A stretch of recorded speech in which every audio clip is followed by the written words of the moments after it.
Assalamualaikum warahmatullahi wabarakatuh. Waalaikumsalam warahmatullahi wabarakatuh. Bismillahirrahmanirrahim. Alhamdulillahi rabbil alamin. Wassalatu wassalamu ala ashrafil anbiya'i wal mursalin. Sayyidina wa maulana Muhammadin wa ala alihi wa ashabihil mujahidin at-tahirin, amma ba'du.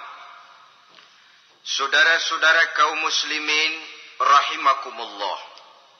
Barang siapa yang mengaku bertobat tetapi pakaian dan perhiasannya tidak berubah, maka dia belum lagi dianggap bertobat. Orang bilang pakaian memang kulit, yang penting isi. Tetapi bagaimanapun kulit mencerminkan isi. Dari pakaian kita bisa mengkaji kepribadian seseorang. Saya berpendapat bahwa pakaian penting, kulit juga penting. Kulit penting, isi penting. Kulit tanpa isi tidak ada artinya. Isi tanpa kulit juga meragukan orang. Yang penting kan isinya, kulitnya gimana saja. Saya mau tanya, saudara dapat duren di jalanan, isi aja nggak ada kulitnya. Kira-kira dimakan nggak duren itu? Paling kurang akan menimbulkan keraguan. Jangan-jangan sudah dicampur racun ini. Jadi dengan demikian orang yang bertaubat ini kelihatan dari cara berpakaian, cara berhias diri, tidak over. Dia kembali kepada fungsi berpakaian. Dalam Islam kan sesungguhnya fungsi pakaian itu yang paling utama. Pertama, nutup aurat. Itu ukurannya. Yang kedua, pantas. Yang ketiga, baru soal mode. Di zaman kita sekarang terbalik. Mode nomor 1, pantas belakangan, nutup aurat apa tidak nomor 16. Kalau sudah mode, kita kekurangan pertimbangan. Ini buat saya pantas apa tidak? Ini menutup aurat apa tidak? Kita balik. Padahal fungsi berpakaian dalam Islam tujuan utamanya pertama nutup aurat. Biar modenya mutaakhir ciptaan Pierre Cardin sekalipun, kalau memang tidak nutup aurat, ya hukumnya masih belum berpakaian. Atau juga ukuran yang kedua, pantas. Yang orang lain pantas kita pakai, belum tentu kita pantas. Kita kadang-kadang kehilangan pertimbangan. Lihat iklan bintang film memakai pakaian yang begini bagus, lalu kita pakai saja. Ya tentu namanya bintang film. Kadang-kadang pakaian untuk show dipakai buat kondangan. Akhirnya habis sekampung orang nonton dia. Ya nggak pantas toh, nggak wajar. Saudara hadirin yang saya muliakan, orang yang bertobat kelihatan dari pakaian dan perhiasannya. Kalau sudah memakai perhiasan, ya sekedarnya saja. Tidak lalu dengan niat supaya orang tonton, supaya orang lihat, supaya orang tahu dia kaya, supaya timbul decak kagum, asal dia lihat orang lalu wah. Kalau sudah diwahi lalu senang. Saudara hadirin yang saya muliakan, kemudian kata Nabi lagi, wa man taba wa lam yubaddil ashabahu falaysa bitaibin. Siapa yang mengaku bertaubat tapi pergaulannya dari itu ke itu saja, seperti itu juga tidak mengalami perubahan, maka dia belum lagi dianggap bertaubat.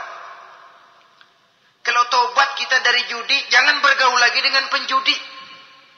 Dalam arti jangan berkumpul di majelis judi. Saya sih udah tobat gak main judi, tapi ngumpulnya di situ terus. Ya bagaimana? Pada akhirnya toh akan terseret juga. Saudara hadirin yang saya muliakan, jadi dengan demikian lingkungan juga sangat besar pengaruhnya dalam kriteria orang yang bertaubat. Selanjutnya Nabi bersabda, wa man taba wa lam yughayyir khuluquhu falaysa bitaibin. Siapa yang mengaku bertaubat tapi akhlaknya, budi pekertinya tidak mengalami perubahan, maka orang itu pun belum dianggap bertaubat. Ini juga konkret. Orang yang bertaubat kelihatan dari akhlaknya. Kalau kemarin sama orang tua songong, kurang ajar, nyelongcong, maka setelah taubat dia berakhlak kepada orang tua. Kalau kemarin kepada anak muda menindas, tidak senang kepada anak muda yang maju, setelah dia taubat dia bisa menyayangi kepada anak-anak muda. Akhlak ini lain dengan adat, istiadat. Adat biasanya hanya memandang yang lahir, sedangkan akhlak zahir batin dipandang.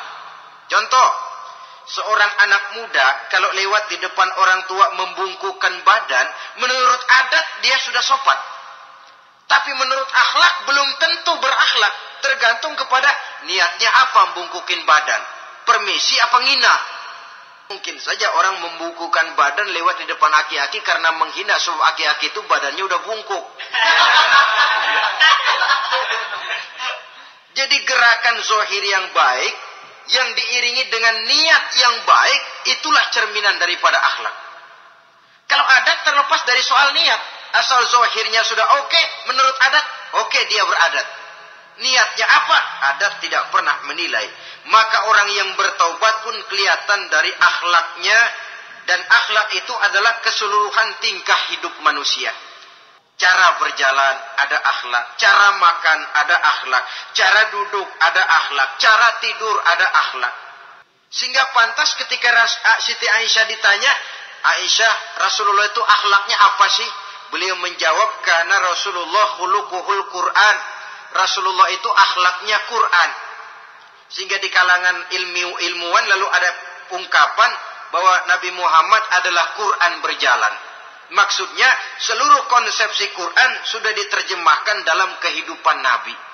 Maka tidak heran kalau Islam mengatur kehidupan manusia sejak yang sekecil-kecilnya sampai yang sebesar-besarnya. Cara berpakaian ada akhlaknya, kan begitu toh dalam Islam. Saudara diri di depan kaca, ngaca, ada akhlaknya, ada bacaannya.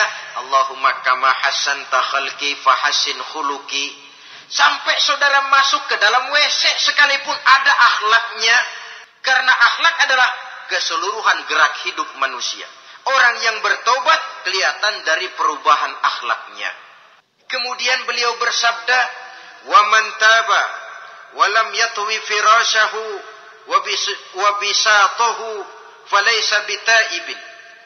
Siapa orang yang mengaku bertaubat tetapi dia tidak menggulung tempat tidur dan spraynya, maka dia belum dianggap bertaubat. Ini bahasa kinayah. Menggulung spray, melipat tempat tidur artinya lebih banyak ibadahnya daripada tidurnya. Kalau ngaku taubat tapi sehari 24 jam, 22 jam tidur, cuma 2 jam ibadah, ya belum mencapai kriteria itu. Dengan kata lain, orang apabila sudah memproklamirkan diri untuk taubat, menyingsingkan lengan baju, melipat spray, menggulung tempat tidur. Bukan berarti dia tidak tidur-tidur, tetapi bersiap diri untuk melaksanakan ibadah yang pada saat dia terjebak dalam dosa, sudah banyak ibadah yang ditinggalkannya.